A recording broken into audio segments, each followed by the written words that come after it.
Hasta que no estás aquí dentro no sabes la grandeza de este equipo. Quero o Benfica intimidar o adversário. Quero um manto sagrado entrar com vocês em qualquer estádio e assustá-los, pá! É isso que eu quero!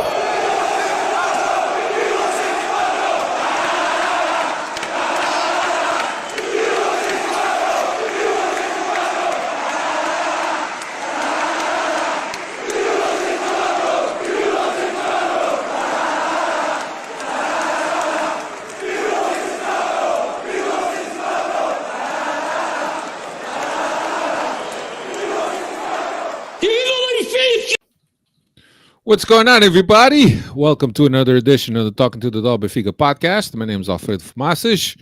Here we are, Tuesday night, another podcast. With me, as always, Cristiano Oliveira. What's going on, Cristiano? What's going on, Alfredo? What's going on, Freddy's? Mais nada, smash the like button and all that other good stuff. What's going on, Alfredo? Nothing much. And also with us, Dave de Oliveira. What's happening, Dave? What's going on, guys, to the both of you? Good to be back on here tonight. Positive result this past weekend. I told you, never in doubt those Guimarães games. You guys trying to tell me that I was putting the jinx, saying that we hadn't lost to Guimarães in I don't know, man. years. I A little bit of luck on our side here, but I don't know, Dave. Don't Cantagalo. There will be some that'll tell you if we got a red card in the first half. Maybe the score would have been different. But we'll get into that a little bit. Yeah.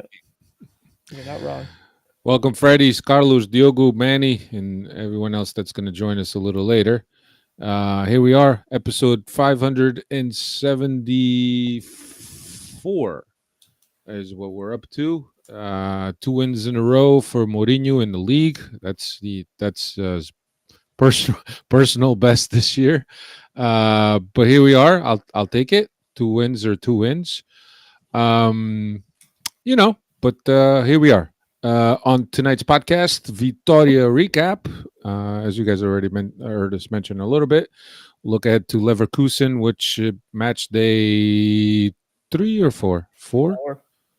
Match day 4 for Benfica comes up tomorrow at Stadio de Luz. And we'll also look ahead to Casa Pia, which happens this weekend, I believe, probably Sunday, right, Dave? Sunday, and then we got another international break. International break coming up, a favorite time of the year, as always. Here we are. But yeah, I hope everybody's been doing well. We also got the elections coming up this Saturday, final round, final round. Between João Noronha Lopes and Rui Costa to determine who will be Benfica's president for the next 4 years. Again, welcome, Freddy's. Hope everybody's doing well. You guys are all doing well. Summer is starting, except for those of you out in the southern hemisphere, then that's the other way around. I mean, summer starting. Winter is starting. Summer is starting in the southern hemisphere. So if you're in Brazil or Australia, like we have some listeners from Australia and Brazil, start to enjoying that weather. Up here in the northern hemisphere, it's starting to get a little chilly. It's November. Here we are, and it seems, Cristiano, like this year has gone by way too quick. That means you've been enjoying it, Alfredo. I don't know if that's. Normally, that's what it means when the time goes by quick, because you're enjoying it. Because if it was a miserable time, you'd be like, man, this shit never ends. So yeah, but I can't complain. It's been a good year for me. 2025 has been a good year despite everything that's gone on in my life and my personal life. But it's going to it's been a good year. 2025 definitely a good year. Yeah. So Dave is having problems with his camera. And Cristiano's camera shy. Yeah. But yeah. I put on no makeup for today's episode. No makeup. Tune into the Patreon or Cristiano's OnlyFans. Yeah, if you want to catch Cristiano, it'll be on OnlyFans. Unedited, no makeup, OnlyFans. That and a banana hammock. And what's his name? Borat? Wait a minute. Hold on a sec. Because now you reminded me of something. Was it Dave? Which one of you guys lost a bet to me that certain Benfica No. goalkeeper would not be sold for more than 15 Oh, million? Varela, right? Varela. I don't know. I'm just saying. One of you guys made a bet with me that whoever lost was gonna have to wear that. I know I didn't lose, so who's gonna repay that? We gotta rewatch the tape. We Yeah, gotta go back to the archives to find that from. you I know, don't know, did that bet really come true? so Did, yeah, it came true. Did he get sold for 15 million? I don't remember. No, he did not. It wasn't So- memorable. It So wasn't memorable. therefore, I don't know, for some crazy reason, I find it hard to believe, right? That had I lost that bet, I know you guys would have remembered real easy. It's amazing how when you guys lose You would have bets, never worn that thing, though. I'm sorry, You would have never worn that shit why not? because you're too shy. Yeah, my OnlyFans, I'd have it on. Chris, with the power of AI, we can put all of us anything in could a happen. banana suit. Yeah, some abs. You won't get my and real some- abs though, in the power of whatever AI. You know, I can't get the real curves and stuff. You know, so No, you'd hard. make AI abs. Wouldn't be the same. Give you a little 6-pack right under your arm, holding that beer. Diogo DR7 says people only join when it's doom and gloom. That razão.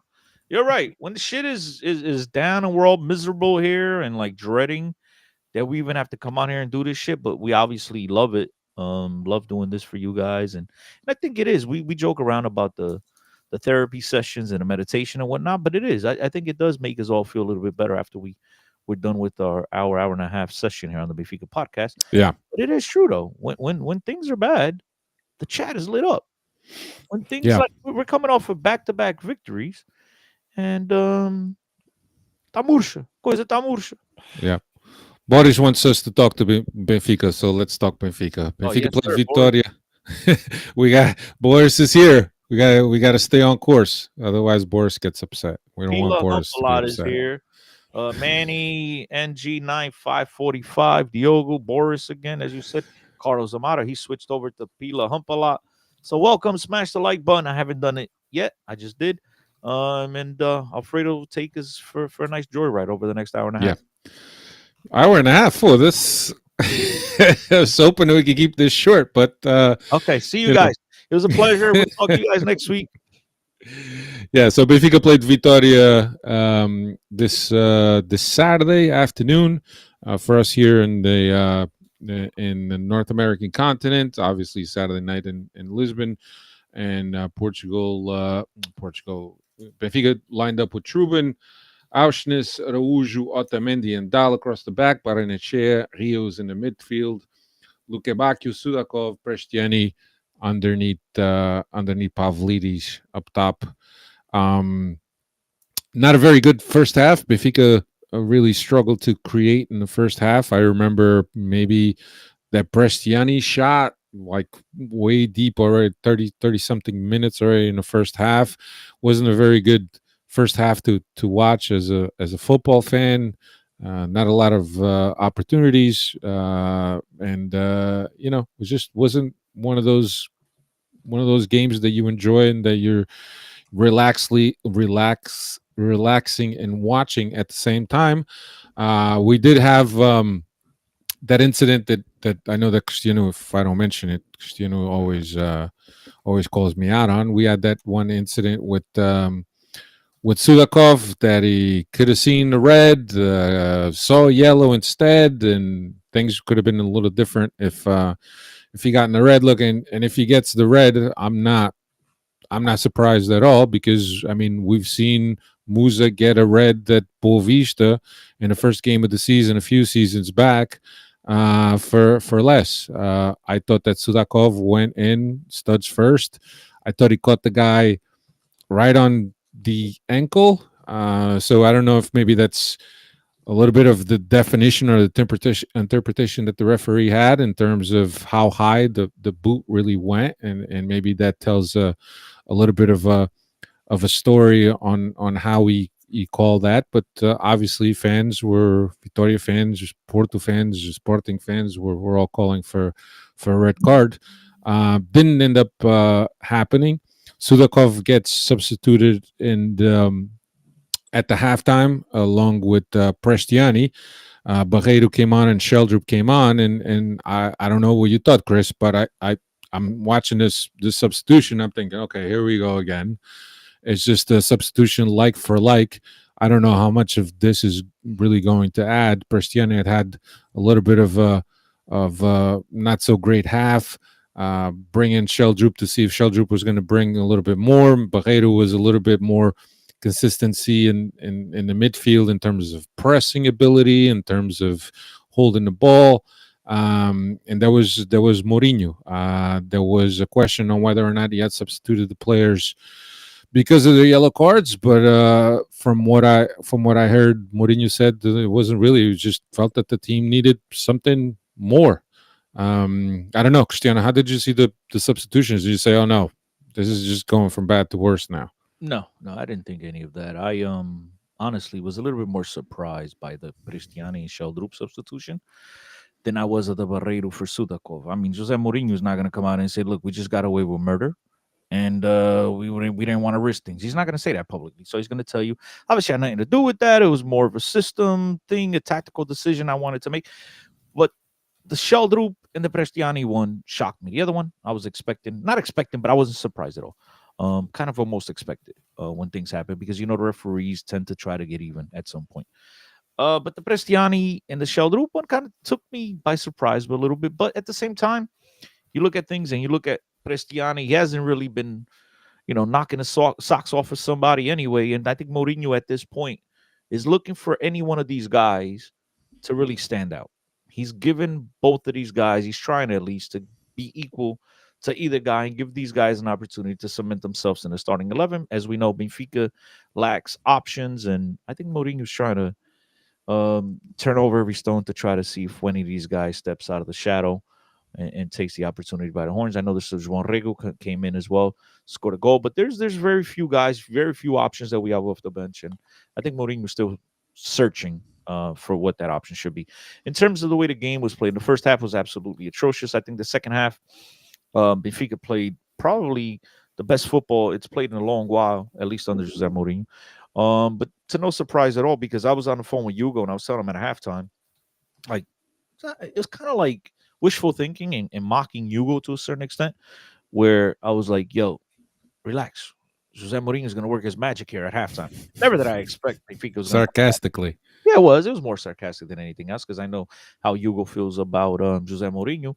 But at the same time, it was wishful thinking. It was hoping that, the guy would be able to go into halftime and change some things. We've seen in the past that he has done that. Jose Mourinho may not be at the top of his game as he once was before, but still hope that the guy can read a game. Yeah. And at least for this one game, he did. He did exactly that.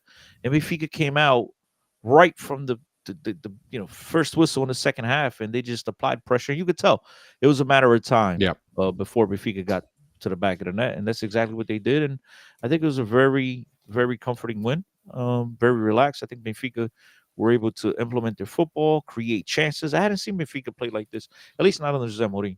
Even in the game we won previous 5-0, I don't think Benfica was as in control as we were in this second half. Vitoria Guimarães, who we all know was a tough opponent. Going into Guimarães is never easy. Obviously, things were made a little bit easier when they got a red card, and that's another one that I haven't seen any other replays except the one you saw on TV where it kind of like it looked like he got his shorts. I don't know if there was any other contact there. Maybe he got his wiener as well. I don't know. I didn't see it. And so obviously the game was a little bit easier after that point. But yeah, Benfica, I think prior to that, they made their intentions well known. And I think Benfica came out, and they meant business in the second half. Yeah, I don't think that necessarily needs to be contact for a foul to be called. I think it's the intent that's there. And, certainly, studs up to the midsection. It's, he just happened to catch the back of the shirt through his legs. But still, I mean, if that catches him, that is to me a red card offense. And like I said, it doesn't have to be. Well, you're a referee. Do you think, from the images that we saw, right? I don't know if you saw anything different than I did. Do you think there was intent there to harm? Because that's the only way I could see where you as a referee give a red card is if you think there's intent there. Malice. Yeah, there's studs up to the midsection, and you could argue, you can make the same argument of that red card that Aymar got a few years back, where he was looking at the ball, he just stuck out his foot and happened to catch another player. It was what Aymar's first red card of his career ever, and it was called. I mean, it's one of those players that, I mean, I don't think there was deliberate intent, but I think it's the act and the move that kind of puts the players' um, safety in danger. And I think that's how it gets looked at from a referee standpoint. And did he endanger the other player's well-being? And when you look at the play, regardless of whether being with intent or not, it's still, it's a play that could get called for a red card. So for me, it's a very simple red card. But beforehand, And I'm playing devil's advocate. Can the same theory that you just told us, couldn't that be applied in the first half with Sudakov? I'm asking. I'm not trying to, I'm it not could trying to have. make an It could argument for have. anybody else. I'm just asking questions. It could have, and I already said that if he gets a red card, I wouldn't be surprised. I just think the interpretation lies on where the foot really landed, because the foot looks like it landed maybe the ankle, just a tiny little bit up above the ankle. But I mean, if he gets a red card, I'm not surprised by it, because I've seen red cards for less. But prior to the ejection of the Vitoria player, Benfica had already threatened, a couple times.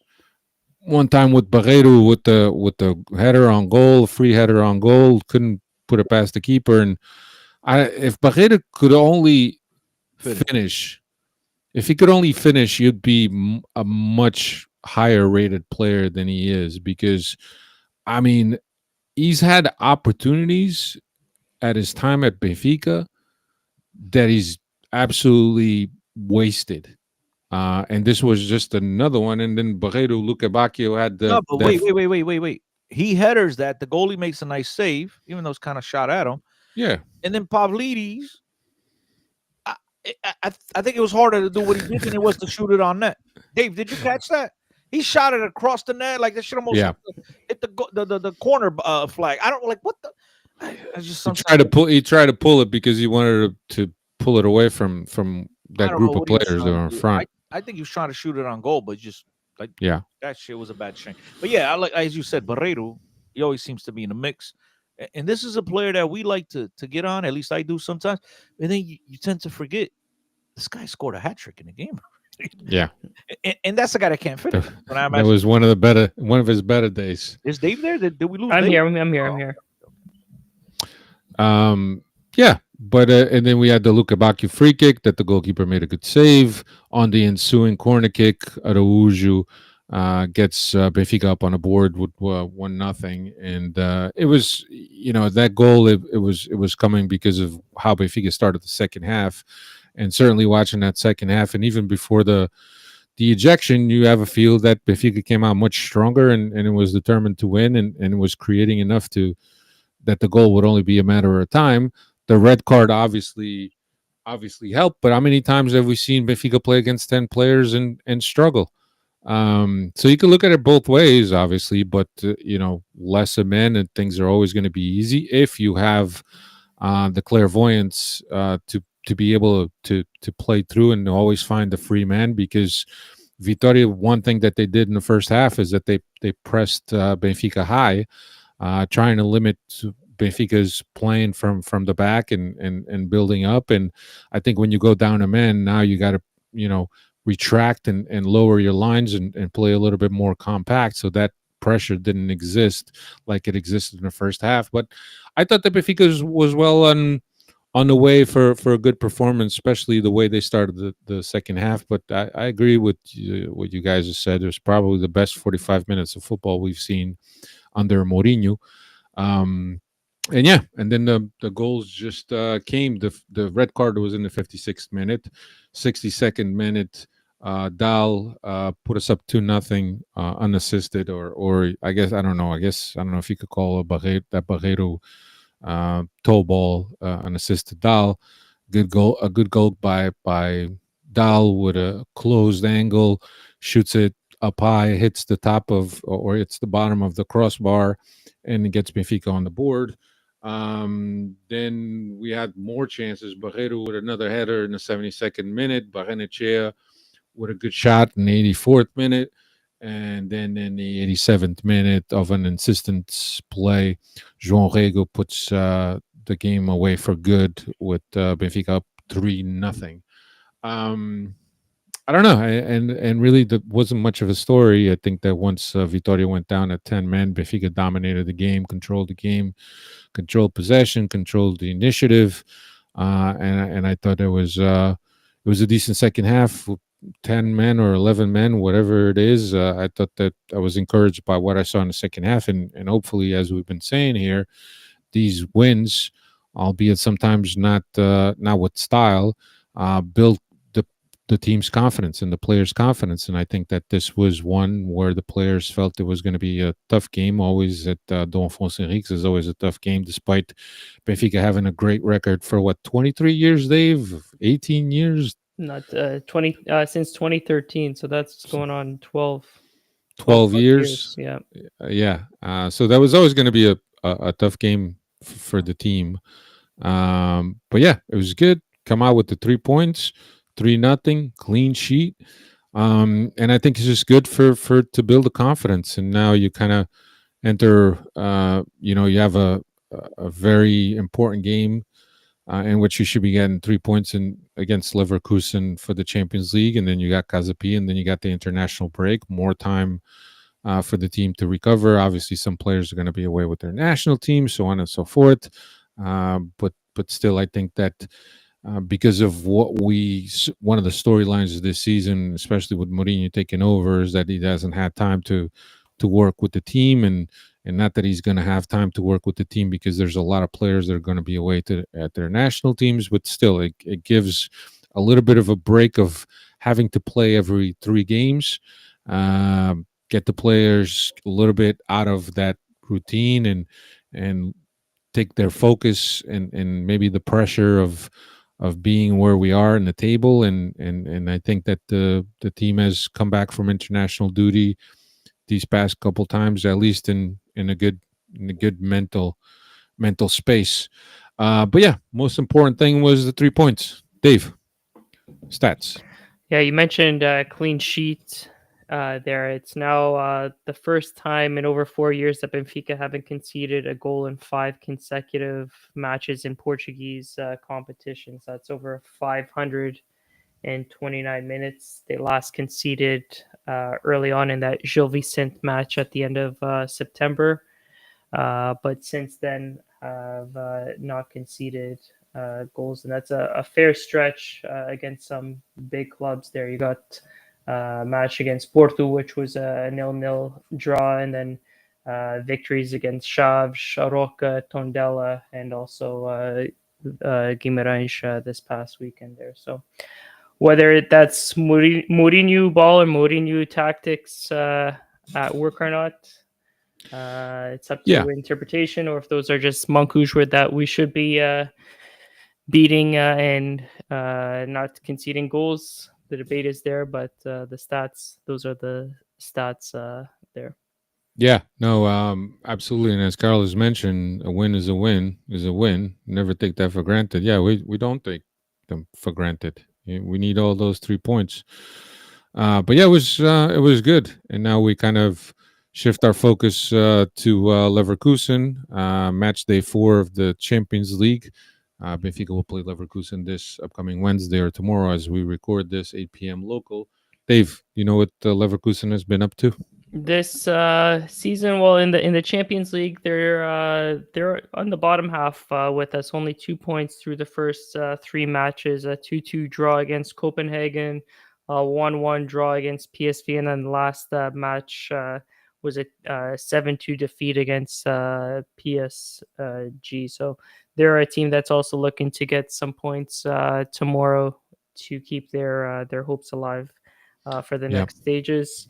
And domestically, they're 5th in the Bundesliga after firing Ten Hag at the beginning of the season and replacing him with the Danish coach Kasper Højlund there. So fifth in the Bundesliga this season.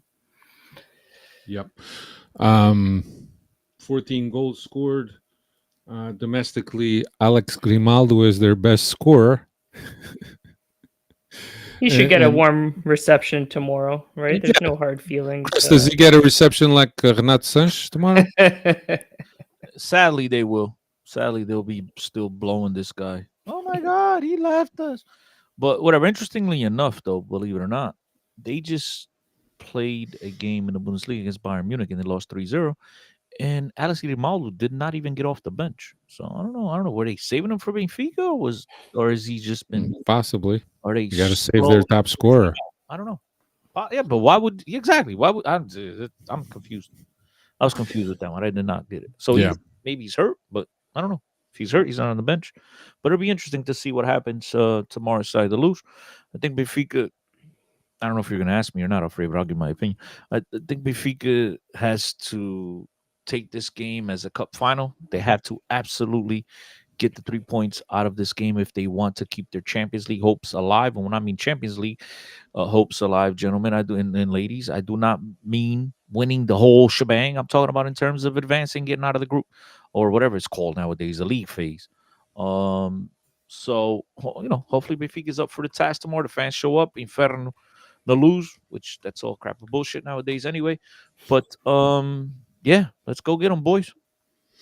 Yeah, no, it's an important game, and when we looked at the draw and looked at all the Benfica's opponents, certainly Leverkusen was one that we felt that playing at home we could get the 3 points from, but we also thought that Qarabag was going to be an easy 3 points, and it wasn't.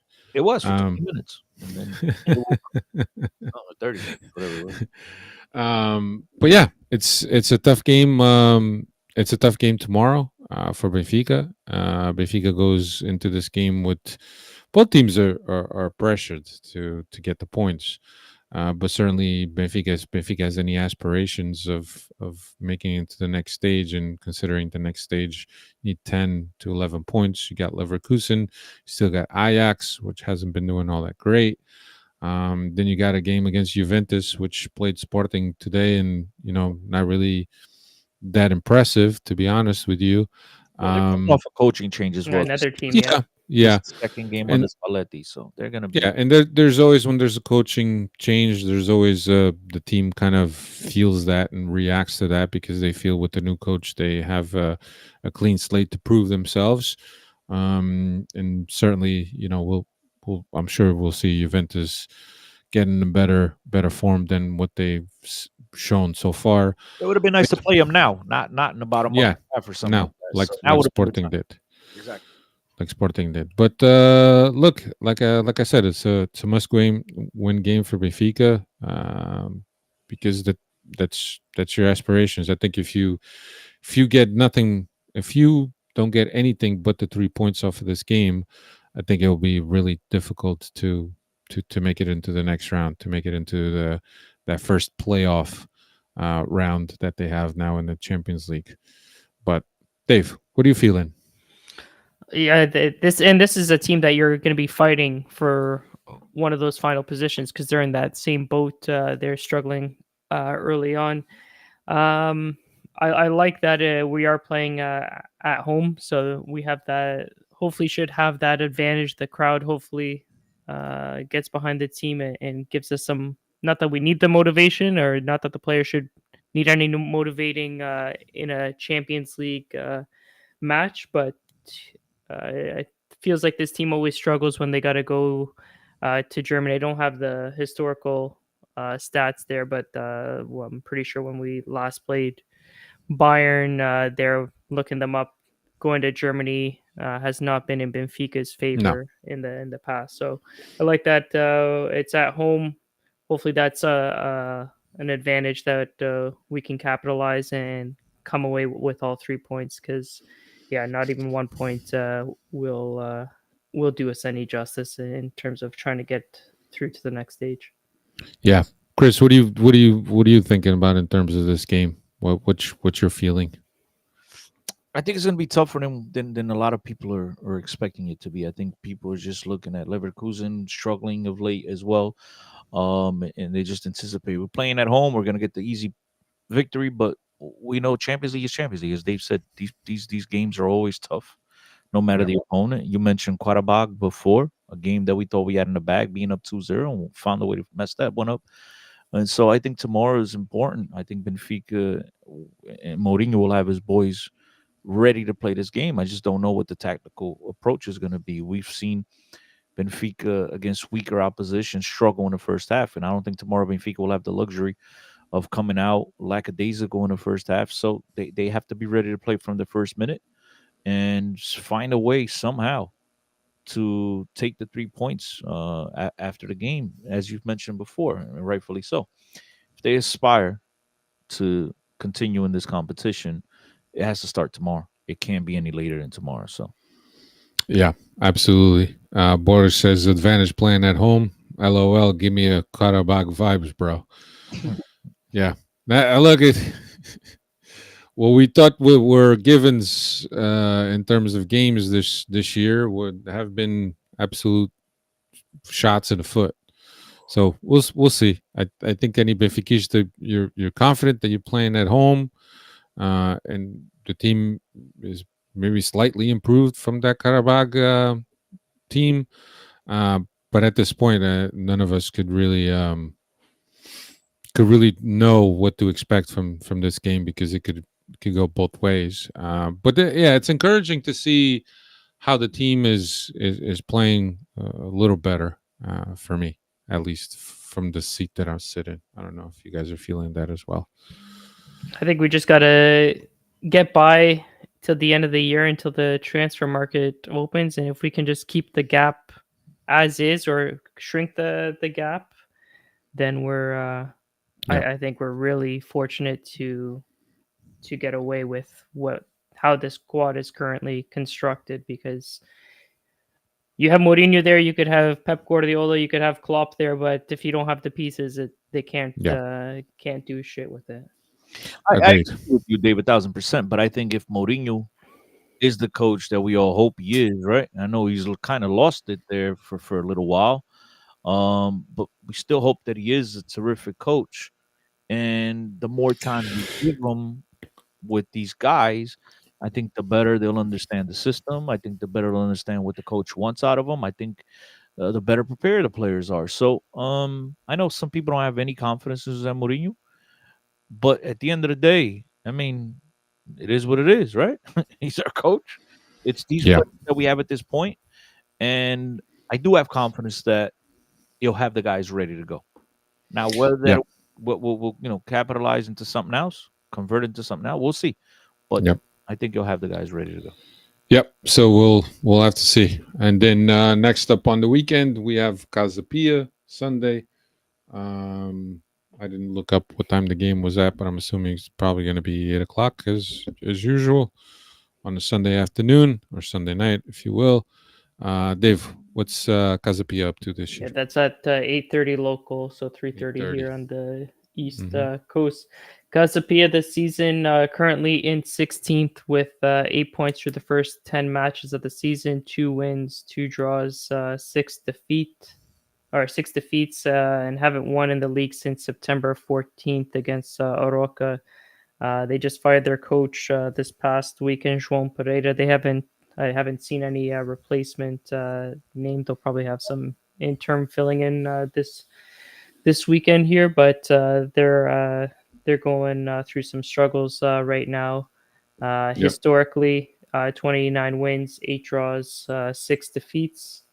Last 5, 3 wins, 1 draw, and the 1 defeat. They actually beat us 3-1 last season in Casapia this past January. So Yep.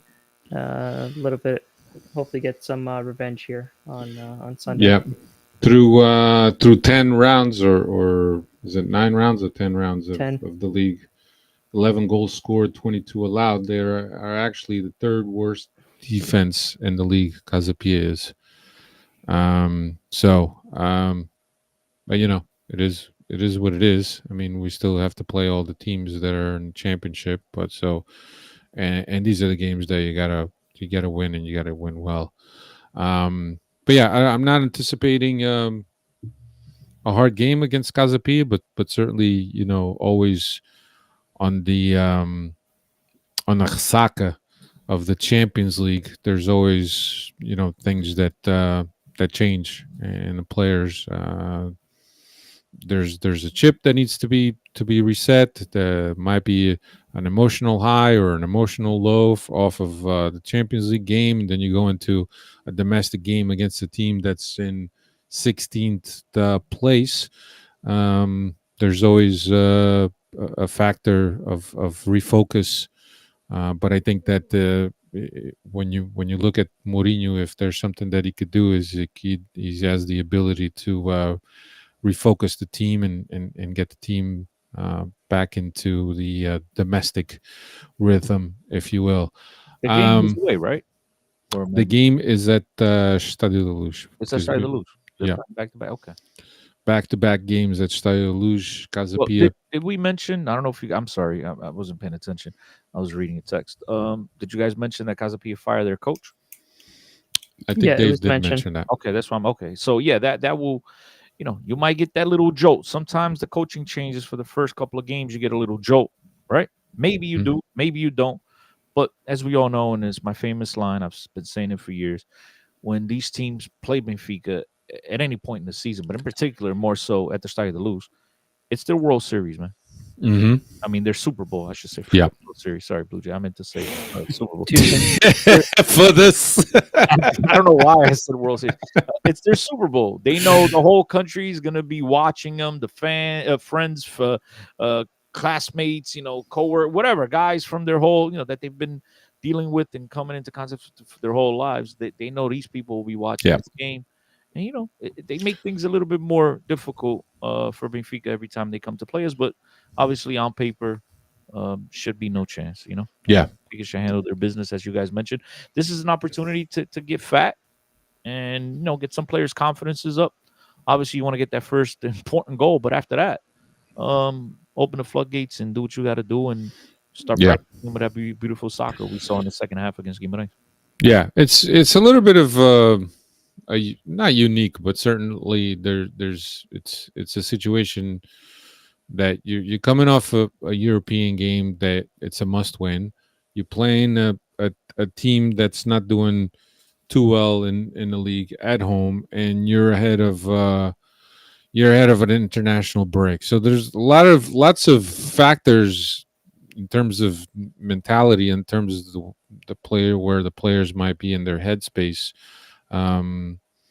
during this period, and especially the game against Casapia. And I certainly hope that Benfica doesn't overlook Casapia and think that just by playing their normal style or their normal speed, they're going to get things to happen. Because at this point, I think that teams have figured out that if they line up with two banks of four behind the ball, and the lines are very compact, that Benfica has trouble penetrating and playing their game. So I think on paper it's a very easy game.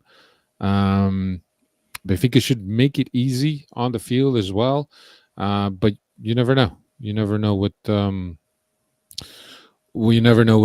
team is going to show up and what mentality they're going to show up, especially after a European game. So we'll just have to see. But I think I have the confidence that Benfica should win this one easily. Dave, what are your thoughts? I would hope so. There's really nothing to suggest otherwise after a monk who comes in with an interim coach that's at the bottom of the league. We got some serious problems if they're coming in taking any points away from us at our home this weekend. So I'm coming in. Well, coming in full pow. We haven't used full pow in a while. Full pow. So 3 points, at least 3 goals scored, and let's see if we can hold this clean sheet record another match day here. Yeah. Also, we'd be remiss if we didn't talk about the elections. I think that people are a bit saturated in terms of election talk, and this week has been, or these past couple of weeks have been pretty pretty toxic in terms of the fan base, in terms of how divided the fan base is between Rui Costa and Noronha Lopes.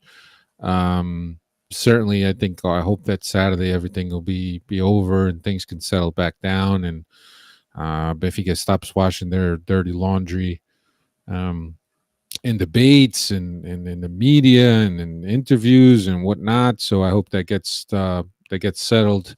If I could give my opinion, I think that the election is going to depend a lot on the guys that voted for Mantegas, then they voted for Luis Vieira, where they're going to line up. I certainly don't think that we're going to have the same affluence of people to the polls that we had, 85,000 plus.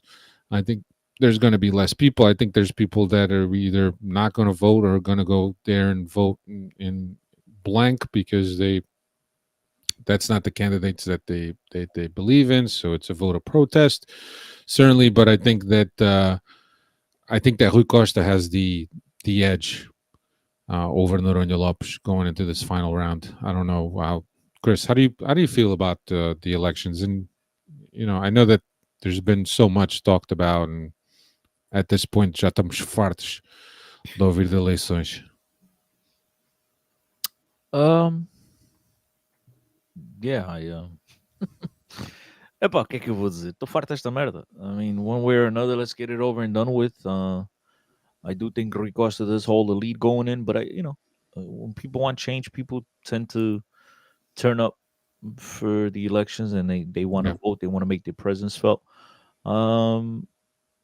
And as we all know, there was a record turnout before, and I'm not so sure if less people show up. I think actually the opposite. I think more people will show up because, as we know, people get all excited with these corny records. We set the record of 85. Let's break it. I mean, people just be showing up because of that rather than because they want change or they want status quo. So things will be interesting come Saturday, but it ain't over until the fat lady sings. Yeah, I'll be there. I'll be going to vote once again this Saturday. So I think as Benfiquistas, we all have the right, especially unless you live in Wisconsin or another state like that. It's too far to get to the polls. But anyway, we've beaten that dead horse to a pulp. But yeah, interesting times. And for me, I'm just looking for, whoever wins, if Rui Costa wins, there's another 4 years of Rui Costa. If Noronha wins, I think there's a renewed hope that things could change, that we could break some of the change with Luis Vieira and Rui Costa and the way the club has been run and certainly how the club has treated their sócios and the massa adepta. So whatever it is, whatever the results are, I think at that point we just have to support the president and hope that Rui Costa says that all the work is done and now it's all gravy. Now we're really serious about it. And João Noronha Lopes feels that it's time for a change and times for new things and to have new leadership in the club. And look, however you guys may line up with, agree with, or not. I think at the end of the day, I hope that this election brings some peace and settles people up because there's a lot of division between Benfiquistas currently, and we don't need a club divided. We need a club united to support this team and support Mourinho, and support these players that may have not been as good as we expected in the beginning of the season, but certainly, hopefully Mourinho can pull something out of this team. Dave, what are your feelings, Dave?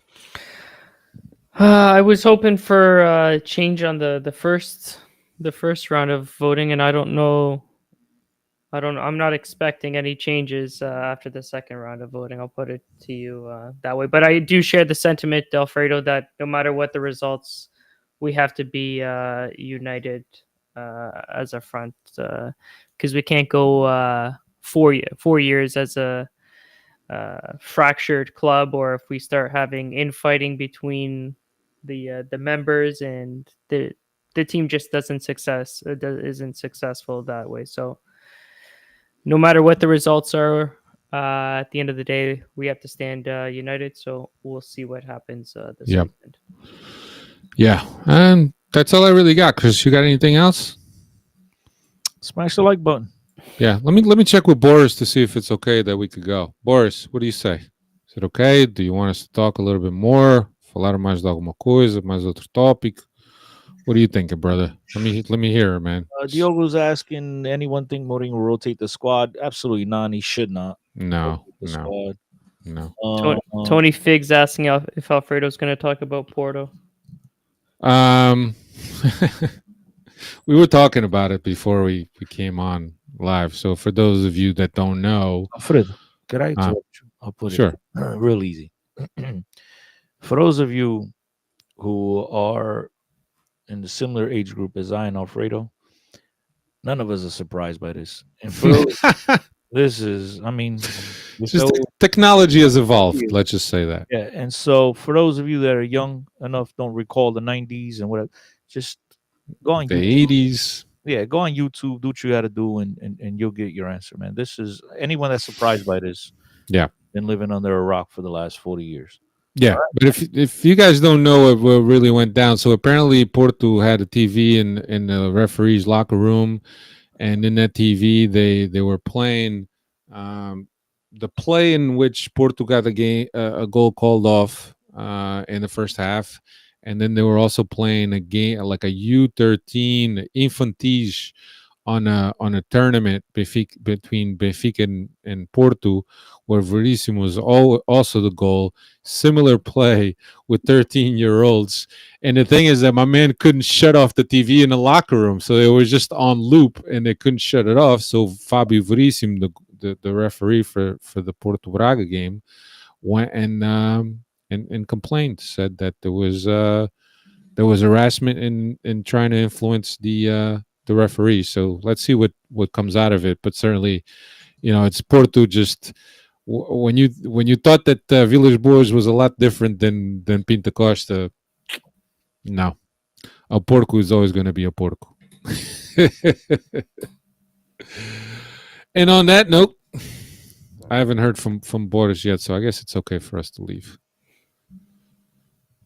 Anyway, fellas, thank you for being in a chat with us. Thank you for listening. Thank you guys that followed us live, and thank you to all the folks that are going to listen to us a little later, whether in the car, at work, or whatever, before you fall asleep.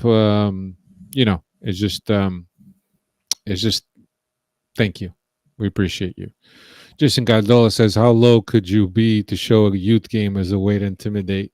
No, the youth game was a play that it was a very similar play called by Verissimo differently. But they went and got a game, U13 game between Benfica and Porto from a Pontinha tournament, which is a very well-known domestic tournament in Portugal for U12s and U13s. All right, you guys, thank you so much. Hope you all have the good rest of the week. I hope that Benfica wins tomorrow. Take care. Chris, vote. Always a pleasure. Here's La. I said, go vote. Go vote. Go vote. Go vote.